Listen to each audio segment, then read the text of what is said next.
ایک مرتبہ پھر اپنے سلسلے نماز کورس میں آپ کو خوش آمدید کہتے ہیں۔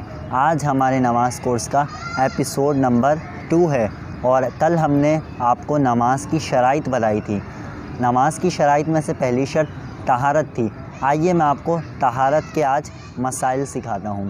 طہارت میں سب سے پہلے وضو ہوتا ہے ضروری، تو آئیے ہم سیکھتے ہیں وضو کے بارے میں۔ وضو کے 4 فرائض ہیں۔ وضو کے کتنے فرائض ہیں؟ وضو کے 4 فرائض ہیں۔ نمبر 1 چہرہ دھونا، نمبر 2 کوہنیوں سمیت ہاتھ دھونا، نمبر 3 چوتھائی سر کا مسح کرنا، نمبر 4 ٹخنوں سمیت دونوں پاؤں دھونا۔ آئیے میں آپ کو ان سب کو ایکسپلین کر کے بتاتا ہوں۔ نمبر 1 چہرہ دھونا۔ چہرہ دھونے سے کیا مراد ہے؟ چہرہ دھونے سے مراد یہ ہے کہ جہاں سے بال اگنا شروع ہوتے ہیں عادتاً، یعنی پیشانی کی جڑ سے تھوڑی کے نیچے تک لمبائی میں اور چوڑائی میں ایک کان کی لو سے دوسرے کان کی لو تک ہر حصے کا دھو جانا، یہ فرض ہے وضو میں، اور اسی کو بولتے ہیں چہرہ دھونا۔ اور دوسرا فرض ہے ہمارا کوہنیوں سمیت دونوں ہاتھ دھونا۔ اس سے کیا مراد ہے؟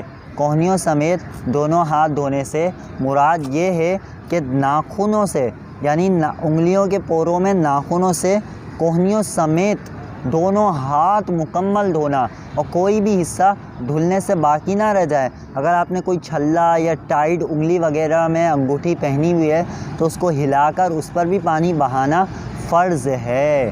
آئیے میں آپ کو اب تیسرا فرض بتاتا ہوں، چوتھائی سر کا مسح کرنا۔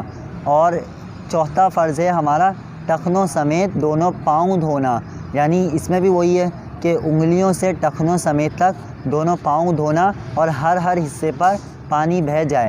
کسی عضو کو دھونے سے کیا مراد ہے؟ اس سے مراد یہ ہے کہ اس حصے پر کم از کم 2 قطرے پانی کے بہہ جائیں۔ صرف تیل کی طرح مل لینے سے پانی اس طرح دھونا نہیں کہلائے گا، بلکہ 2 قطروں کا بہانا یہ فرض ہے۔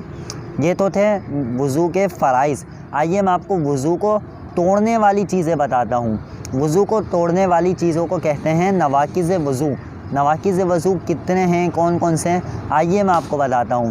تو نواقض وضو یعنی وضو کو توڑنے والی چیزیں، آئیے سنتے ہیں۔ نواقض وضو میں سے پہلی چیز ہوتی ہے آنکھوں سے بیماری کے سبب پانی نکلنا۔ اگر آنکھوں سے بیماری کے سبب پانی نکلا تو اس سے بھی وضو ٹوٹ جاتا ہے۔ اسی طرح کوئی چھالا ہو اور اس کو نوچ دیا ہو، اس کو نوچنے سے جو پانی بہتا ہے اس سے بھی وضو ٹوٹ جاتا ہے۔ اسی طرح اگر بالغ نے رکوع و سجود والی نماز میں قہقہہ لگایا تو اس سے اس کا وضو اور نماز دونوں ٹوٹ جائے گی۔ یہ تھے ہمارے کچھ نواقض وضو۔ آج میں نے آپ کو وضو کے فرائض اور کچھ نواقض وضو بتائیں۔ امید ہے کہ آپ کو پسند آئے ہوں گے۔ اسی طرح اگر ہمارے چینل کے ساتھ جوائن رہیں گے تو آپ روزانہ کچھ نہ کچھ باتیں وضو اور نماز کے بارے میں سیکھ سکیں گے۔ صلو علی الحبیب صلی اللہ تعالی علی محمد صلی اللہ علیہ وسلم۔